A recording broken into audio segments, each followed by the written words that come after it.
Welcome back to Breathe with Dr. Patel.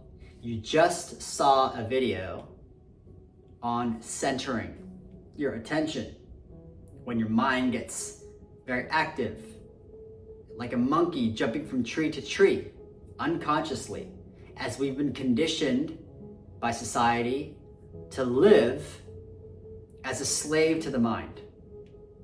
But we have the capacity to wake up and become the master and to determine our destiny rather than being pulled about unconsciously. Life will happen for you rather than to you. This is how to become the master.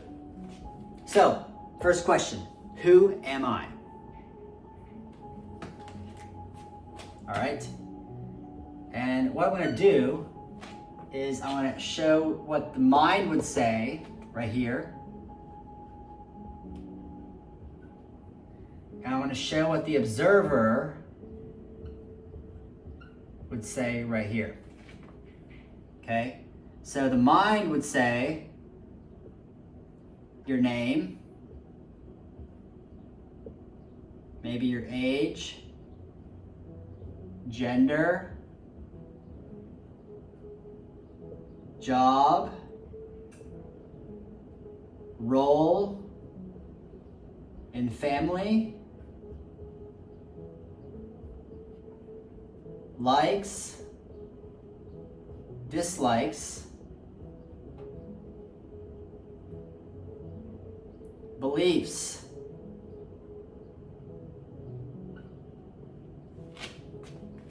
okay? So I have some questions for you to challenge these assumptions that we take for granted. Okay? So, what's your name? Who gave you that name? Your parents or family? Were you conscious enough to accept or reject your name? No. It was assumed. It was accepted. Now, I'm not telling you to change your name, but this is a point I'm making to get you to wake up to these automatic, unconscious, habitual responses. Okay? So, what about your age? How old are you? Well, depends on what moment in time you answer that question. Because if I ask you how old you are right now, it's not the same answer as if I asked you that question 5 months ago or in 3 months. The answer is always changing. You are not 28 right now. No, you're 28 years and 3 months and this many days and this many hours and seconds right now. But the next moment, it changes.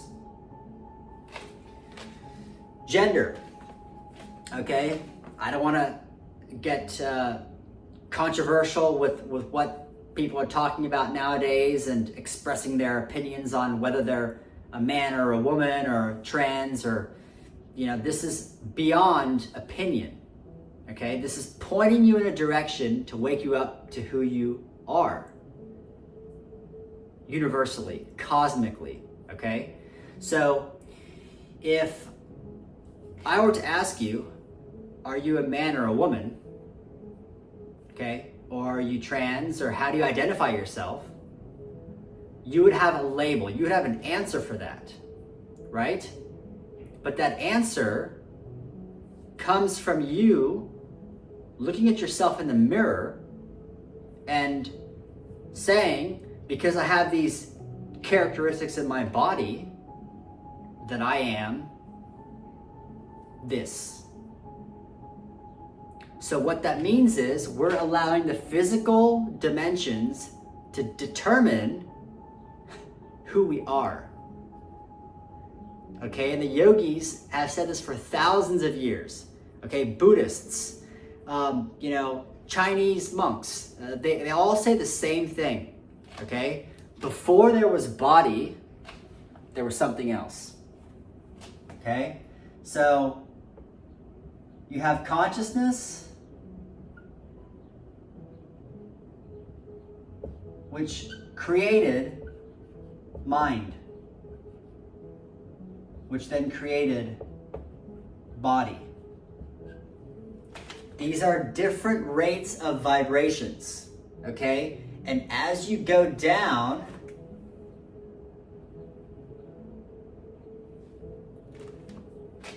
things become more dense, okay? Your body is very dense. Your mind is kind of a more subtle vibration, and consciousness is even more subtle.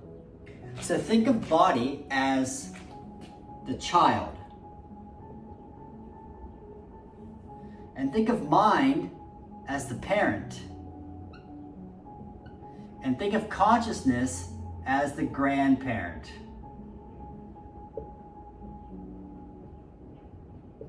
Okay? So what I'm going to help you do is I'm going to help you go back in time and to identify with who you really are. Okay, you're this mature, conscious being that's as wise as a grandparent, who's observing the parent and the child. Okay? So, let's take another example. When a baby is created, we all know that a sperm penetrates an egg. Right? Sperm comes from a man and egg comes from a woman. Right? Without both, nothing would happen. Right? Nothing would happen. And so when 1 plus is added to 1, you get 2. Right? 1 plus 1 is 2. That's also hopefully well known. But what this means is that if you have an entity called a sperm and another one called an egg, 1 plus 1 is 2, which means when a baby is created, the baby has the energy of the masculine and the feminine. Okay, this is the yin and yang. So each woman has within her masculine energy. Each man has within him feminine energy. And usually suffering stems from over-identifying with one gender. I am a man. I'm 100% man. I have no feminine energy inside of me whatsoever. Well, what happens to men who live that way? They live closed off emotionally. They don't understand their emotions. They're getting pulled around by their anger, their frustration. They're shut down energetically. They're living their rational mind. And when you live in your rational mind for your entire life, there is no fulfillment.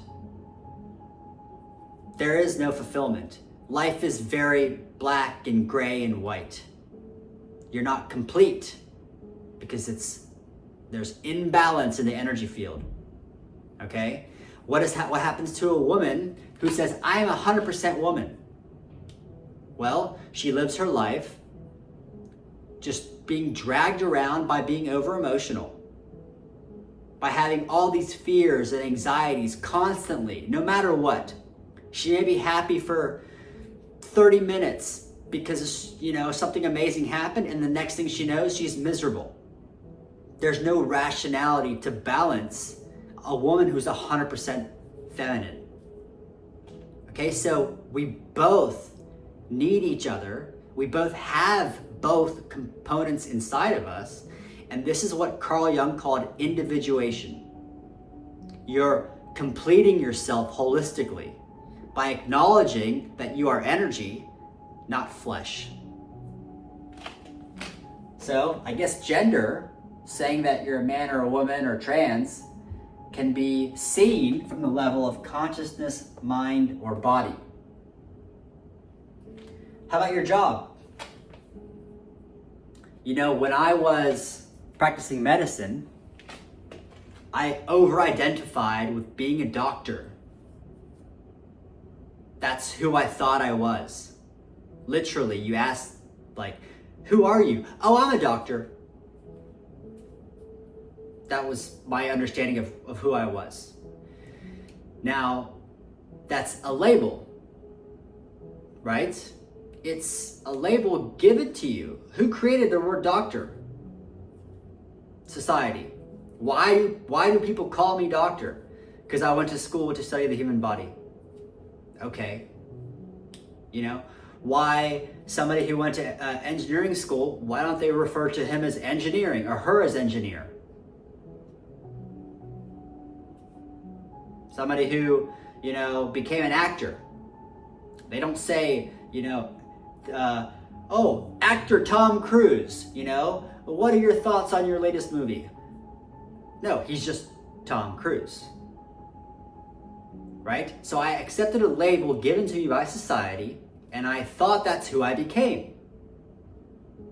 Can you see how this is a superficial layer of understanding of who we are?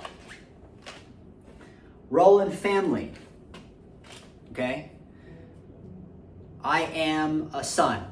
I am a husband. I am a father. I am a brother. Well, you are now, potentially. What if that person were to not be in your life anymore? Would you still be that role? So your role is dependent on the existence of somebody else, which is inherently volatile and fleeting and uncertain. We could lose somebody we cared about at any moment. That strikes some fear inside because these are attachments. And I'm going to talk about attachments in another video because this is a difficult but important concept as you progress on your spiritual path. What about your likes and dislikes? Right? Getting on social media, scrolling through Instagram. Ooh, I like that. Ooh, I don't like that. I like that. I don't like that. Seeing how many people clicked on and liked our stuff to feel validated and important. Being conditioned by social media marketing, by these gigantic engines of conditioning, psychological conditioning, to the point where we're now giving our power away to other people and saying, oh, I'll be happy if somebody likes what I like or somebody likes what I'm doing. That makes me feel good. Very volatile, very uncertain. You're giving your power away. Beliefs. Most of your beliefs are conditioned into you by your community, by your school, by your family, by media, advertising, by the news. How much of that is actually you? One day you believe something, and the next day, what? It could change. If you're, a Democrat, and all of a sudden, the Democratic president decides to, start deporting immigrants for whatever reason, and that was something you were really passionate about, well, now are you still a Democrat? So this belief is volatile, right? It depends on external circumstances, mostly as a result of conditioning. I'm not saying all beliefs, but what I'm saying is just viewing these assumptions that this is who I am comes from mind. Okay, and mind is not the highest form of existence. It's consciousness. Right? This is no secret. Okay, so how do we get there? How do we get there? Become the observer. So, what does the observer do? It watches.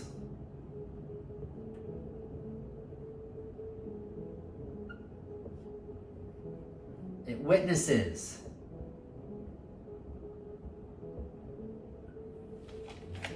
It's like a giant eyeball of infinity, which can just look at anything without dissecting it. No judgment. This is what this painting is about right here. There's a yogi who's sitting in meditation, and the eyes of the jaguar are referring to this expansive, infinite capacity to watch without trying to change anything. And when that happens, you get out of the way. The mind gets out of the way and consciousness drops into the being. Okay, and when you can make choices based off of that, your life completely changes. So, in watches and witnesses, no judgment.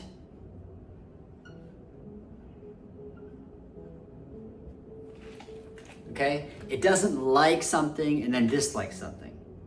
It doesn't compare something and then feel good, or compare something and then feel bad.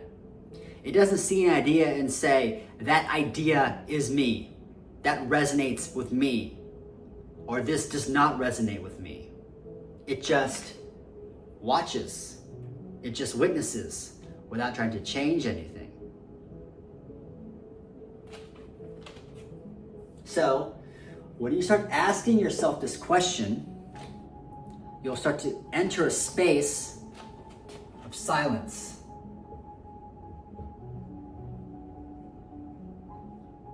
And peace.